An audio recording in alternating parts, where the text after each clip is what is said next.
যে কোনো পরীক্ষায় ভালো ফলাফলের জন্য এই আমলটি করে কলমের মধ্যে ফু দিন, আর এই কলমটি দিয়ে আপনি পরীক্ষার খাতার মধ্যে লিখুন।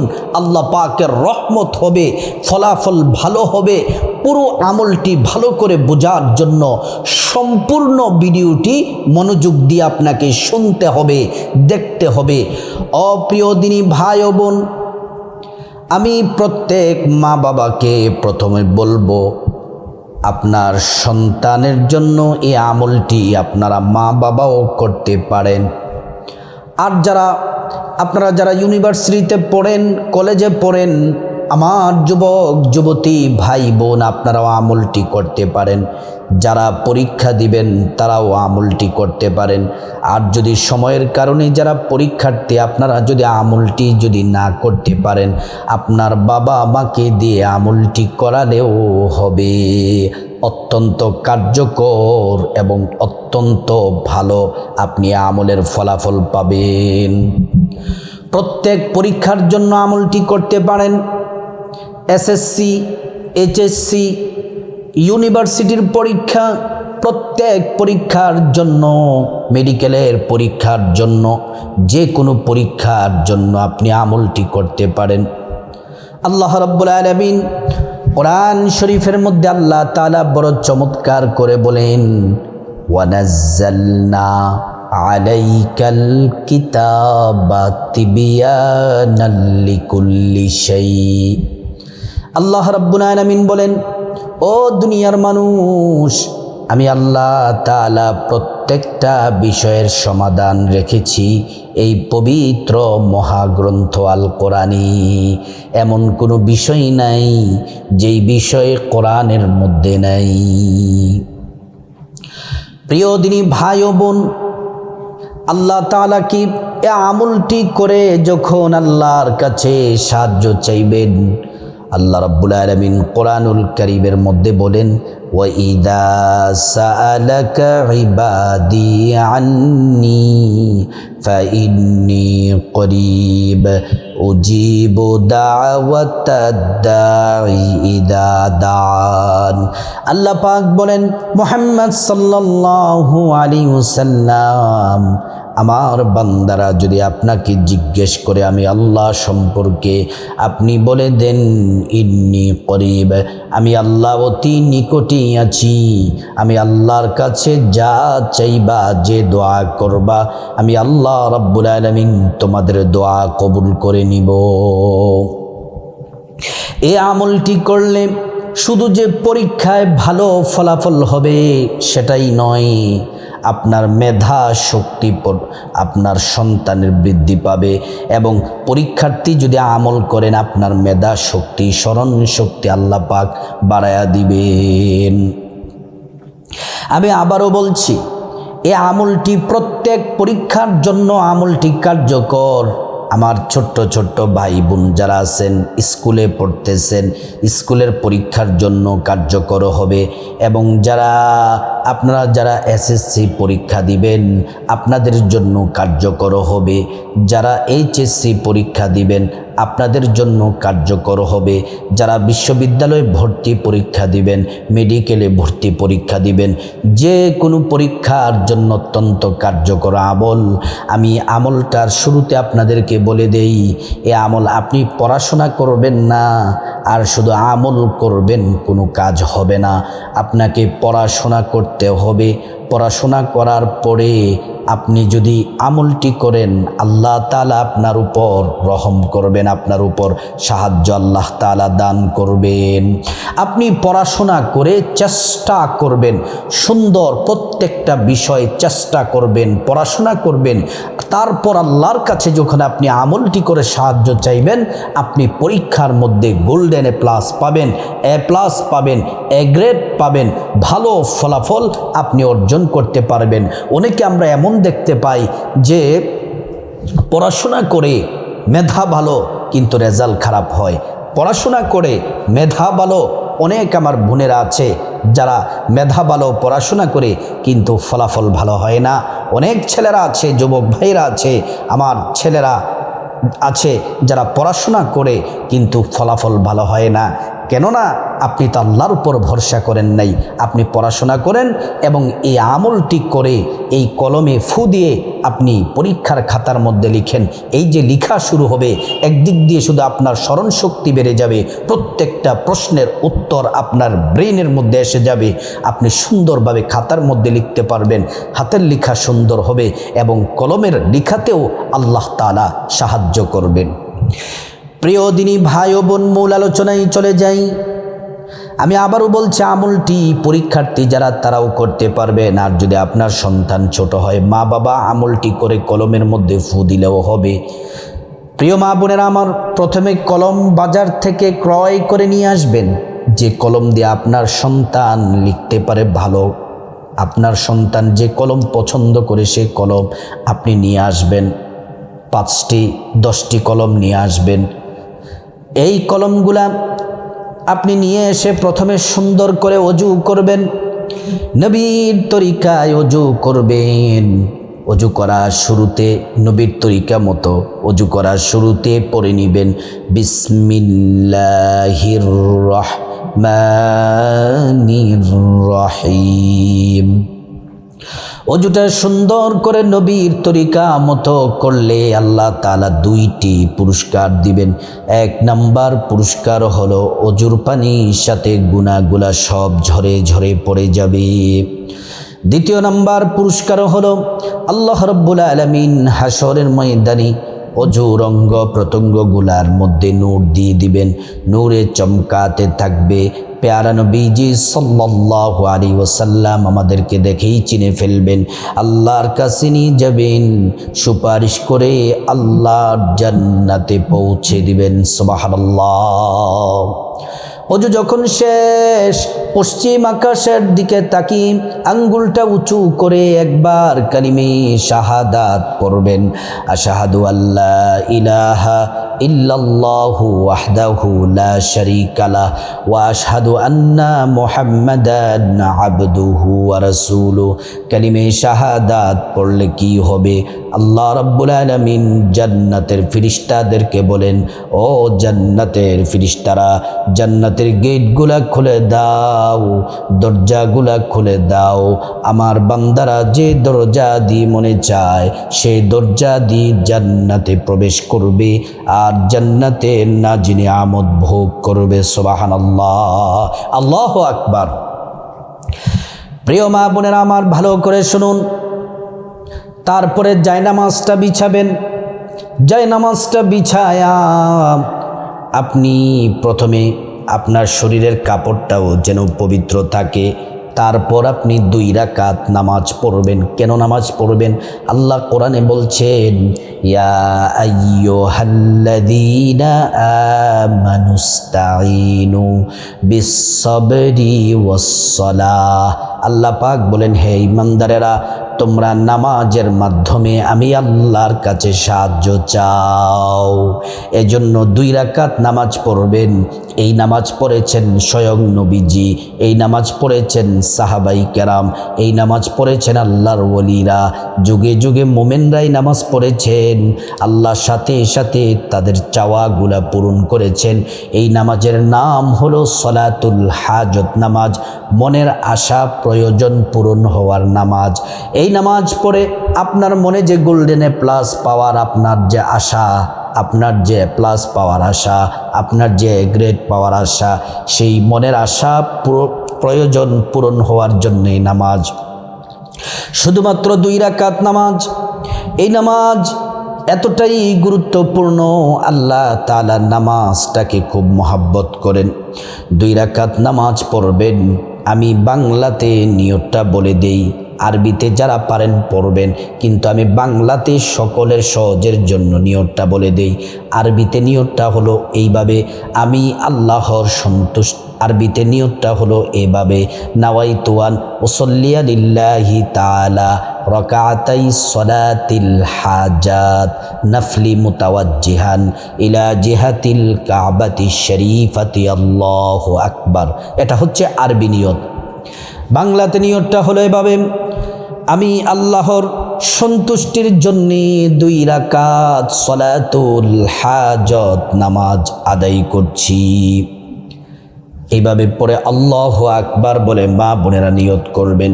নিয়তটা করে প্রথমে বুকে হাত রাখবেন, রেখে প্রথম রাকাতে আলহামদু সূরার সাথে 10 বার সূরা ইখলাস কুল হুয়াল্লাহু আহাদ সূরাটি পড়বেন। কতবার? 10 বার। তারপরে রুকু, তারপরে 2 সিজদা, তারপরে প্রথম রাকাত কমপ্লিট করার পরে আবার দ্বিতীয় রাকাতে দাঁড়িয়ে যাবেন। দ্বিতীয় রাকাতে দাঁড়িয়ে প্রথমে আলহামদু সূরা, তারপর আবার 10 বার সূরা ইখলাস কুল হুয়াল্লাহু আহাদ পড়বেন। 10 বার সূরাটি পড়ে রুকু সাজদা দিয়ে বৈঠক দিবেন, তাশাহুদ পড়বেন, দরুদ শরীফ পড়বেন, দোয়ায়ে মাসুরা পড়ে ডান দিকে সালাম ফিরাবেন, বাঁ দিকে সালাম ফিরিয়ে নামাজ শেষ করবেন। তারপরে নামাজ শেষ করার পরে আপনার যেই কলমগুলো আছে 10টা কলম, এই 10টা কলম অথবা 5টা অথবা 10টা কলম, যে কয়টা কলম লাগে সেই কলমগুলো আপনি যে মা বোনেরা আমলটি করবেন অথবা পরীক্ষার্থী যারা আমলটি করবেন অবশ্যই আপনারা এই কলমটি হাতের মধ্যে নেবেন। কলমটি হাতের মধ্যে নিয়ে 1 নম্বরে নবীজির প্রেম মোহাব্বত ভালোবাসা নিয়ে 11 বার দুরূদ শরীফ পড়বেন। এমন একটি দুরূদ, খুবই মর্যাদাপূর্ণ দুরূদ। এই দুরূদ শরীফ পড়লে 70 জন ফেরেশতা, নূরের ফেরেশতা প্রতিযোগিতার সাথে 1000 দিন আমল নামায় নেকি লিখতেই থাকবে। এই দুরূদ শরীফ পড়লে, একবার দুরূদ পড়লে 10টি গুনাহ মাফ হয়ে যায়, 10টি নেকি পাওয়া যায়, 10টি মর্যাদা আল্লাহ পাক বাড়িয়ে দিবেন। হাসরের ময়দানে নবীজি শাফায়াত করবেন, নিজ হাতে হাউজে কাউসারের পানি পান করায়া আল্লাহর জান্নাতে নিরাপদে পৌঁছে দিবেন। এই দুরূদ নবীজির রওজা মোবারকে পৌঁছে দেওয়া হয়, নবীজির কাছে নাম ঠিকানা বলে দেওয়া হয়, নবীজি খুশি হয়ে যান, আল্লাহর কাছে নবীজি দোয়া করেন। দুরূদ শরীফটি হলো জাযাল্লাহু আন্না মুহাম্মাদান মা হুয়া আহলুহু, জাযাল্লাহু আন্না মুহাম্মাদান মা হুয়া আহলুহু, জাযাল্লাহু আন্না মুহাম্মাদান মা হুয়া আহলুহু। এটা পরে কলমের মধ্যে আপনি একবার বিসমিল্লাহির রহমানির রহিম বলে কলমগুলার মধ্যে এইভাবে ফু দিবেন। কলমের শুরু থেকে একদম পুরাটা কলমে এইভাবে ফু দিবেন। তারপরে 2 নাম্বার, 1 নাম্বার দুরূদ শরীফ, 2 নাম্বারে 11 বার ছোট্ট একটি ইস্তেগফার পড়বেন। ইস্তেগফার পড়লে আপনার জীবনের সব অপরাধ আল্লাহ ক্ষমা করে দিবেন, আল্লাহ আপনার মনের আশা পূরণ করবেন, ধনী বানায়া দিবেন, জীবনের সফলতা দান করবেন দুনিয়া আখিরাতে। ইস্তেগফারটি 11 বার পড়বেন। 2 নম্বরে আস্তাগফিরুল্লাহ ওয়া আতুবু ইলাইক, আস্তাগফিরুল্লাহ ওয়া আতুবু ইলাইক, আস্তাগফিরুল্লাহ ওয়া আতুবু ইলাইক। 11 বার ইস্তেগফার পড়বেন। পড়ার পরে কলমের মধ্যে ফু দিবেন বিসমিল্লাহির রহমানির রহিম। 3 নাম্বার হলো এমন একটি দোয়া, যেই দোয়া পড়লে মেধা শক্তি বাড়ে, স্মরণ শক্তি বাড়ে। 3 নাম্বার দোয়াটি পড়বেন 41 বার। 3 নাম্বার দোয়াটি পড়বেন 41 বার। দোয়াটি হলো, ভালো করে শুনুন, রব্বি শরহ লি সদরি ওয়ায়াসসির লি আমরি, রব্বি শরহ লি সদরি ওয়ায়াসসির লি আমরি, রব্বি শরহ লি সদরি ওয়ায়াসসির লি আমরি, রব্বি শরহ লি সদরি ওয়ায়াসসির লি আমরি। এবার কলমের মধ্যে 41 বার, একবারও যেন কম না হয়। 1-2 বার বেশি হলে অসুবিধা নাই, কিন্তু কম যেন না হয়। 41 বার পড়া শেষে কলমের মধ্যে ফু দিবেন। 4 নম্বরে শ্রেষ্ঠ আরেকটি দোয়া, যেই দোয়ার মাধ্যমে পরীক্ষার্থী যারা আছেন আপনাদের মেধা শক্তি বাড়বে, প্রশ্নের সঠিক সুন্দরভাবে জবাব দিতে পারবেন, লিখতে পারবেন এবং আপনার পড়া মনোযোগ থাকবে, মেধা শক্তি বাড়বে, স্মরণ শক্তি বাড়বে, পরীক্ষায় ভালো ফলাফল হবে। এই কোরআনেও এই দোয়াটি, কোরআনের এই দোয়াটি পড়বেন 111 বার, 111 বার। 4 নম্বর দোয়াটি পড়বেন 111 বার। দোয়াটি হলো রব্বি জিদনি ইলমা, রব্বি জিদনি ইলমা, রব্বি জিদনি ইলমা, রব্বি জিদনি ইলমা, রব্বি জিদনি ইলমা, রব্বি জিদনি ইলমা। 111 বার পরে কলমের মধ্যে ফু দিবেন, ফু দিবেন। ফু দিয়ে আবারও সবার শেষে 11 বার দুরূদ শরীফটি পড়বেন। প্রথমে যেই দুরূদটি পড়েছিলেন, জাযাল্লাহু আন্না মুহাম্মাদান মা হুয়া আহলুহু, জাযাল্লাহু আন্না মুহাম্মাদান মা হুয়া আহলুহু। 11 বার পরে কলমের মধ্যে আরেকবার ফু দিবেন। এবার যারা পরীক্ষার্থী আছেন অথবা পরীক্ষার্থীর মা বাবা যারা আছেন, মুনাজাতে দোয়া করবেন আল্লাহুম্মা আমিন। মুনাজাতের শুরুতে আল্লাহর কাছে দোয়া কবুলের আল্লাহ পাকের একটি নাম 3 বার পড়বেন। নবীজি কসম করে বলেছেন যে আল্লাহর হাতে আমার জীবন মরণ, ওই আল্লাহর কসম, এই নামটি 3 বার পড়লে নবীজি বলছেন আল্লাহ তাআলা একটা দোয়াও ফিরিয়ে দেন না, প্রত্যেকটা দোয়া আল্লাহ তাআলা কবুল করেন। সে দোয়াটি হলো ইয়া যাল জালালি ওয়াল ইকরাম, ইয়া যাল জালালি ওয়াল ইকরাম, ইয়া যাল জালালি ওয়াল ইকরাম। তারপর আল্লাহর কাছে আপনার গুনাহ মাফ চাইবেন। মা বাবা, ভাই বোন, স্ত্রী, ছেলে মেয়ে, আপনজন, আত্মীয় স্বজন সবার গুনাহ মাফ চাইবেন। প্রত্যেকের গুনাহগুলো আল্লাহ তাআলা মাফ করে দিবেন। তারপর বিপদ থেকে মুক্তি চাইবেন, ঋণ থেকে মুক্তি চাইবেন, অভাব অনটন থেকে মুক্তি চাইবেন, জাহান্নাম থেকে মুক্তি চাইবেন, আযাব গজব থেকে মুক্তি চাইবেন। প্রত্যেকটা দোয়া আল্লাহ পাক কবুল করবেন। তারপরে আপনার যা কিছু প্রয়োজন আল্লাহর কাছে চাইবেন, টাকা পয়সা, ধন দৌলত, রিজিক, খাবার দাবার, নেক হায়াত, নেক সন্তান, সব চাইবেন, পরকালের জান্নাত। প্রত্যেকটা দোয়া কবুল করবেন। তারপর যারা এই আমলটি, আমার পরীক্ষার্থী ভাই বোনেরা যারা আমলটি করেছেন, আপনারা বলবেন আল্লাহ আমার মেধা শক্তি বাড়ায়া দেন, পরীক্ষায় ভালো ফলাফল অর্জন করার তৌফিক দান করেন, খাতার মধ্যে সুন্দরভাবে লেখার তৌফিক দান করেন, নার্ভাস এবং দুশ্চিন্তা এগুলো আমার থেকে দূর করে দেন, সুন্দরভাবে সুস্থভাবে শারীরিক সুস্থতা নিয়ে সুন্দরভাবে পরীক্ষা দিয়ে ভালো ফলাফল অর্জন করার তৌফিক দান করেন। আর এই আমলটি যে মা বোনেরা করেছেন, আপনার সন্তানের জন্য আল্লাহর কাছে দোয়া করবেন, আল্লাহ আমার সন্তানের মেধা শক্তি বাড়ায়া দেন, আল্লাহ আমার সন্তানটাকে নেককার বানায়া দেন, আল্লাহ আমার সন্তানগুলা, আল্লাহ আমার সন্তানকে পরীক্ষায় ভালো ফলাফল অর্জন করার তৌফিক দান করেন, কলম দিয়ে যেন খাতার মধ্যে প্রশ্নের সঠিক উত্তরগুলা লিখতে পারে তৌফিক দান করেন। আল্লাহ সুন্দরভাবে শারীরিক সুস্থতা নিয়ে সুন্দরভাবে পরীক্ষা দিয়ে ভালো ফলাফল অর্জন করার তৌফিক দান করেন। আল্লাহ দোয়া কবুল করবেন।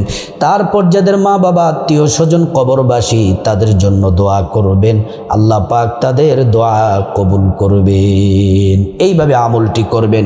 এই আমলটি পরীক্ষায় যাওয়ার আগে, যে কোনো সময় আমলটি করবেন, পরীক্ষার যাওয়ার আগে আমলটি করবেন, অথবা মা বাবা আমলটি করবেন সন্তানের জন্য।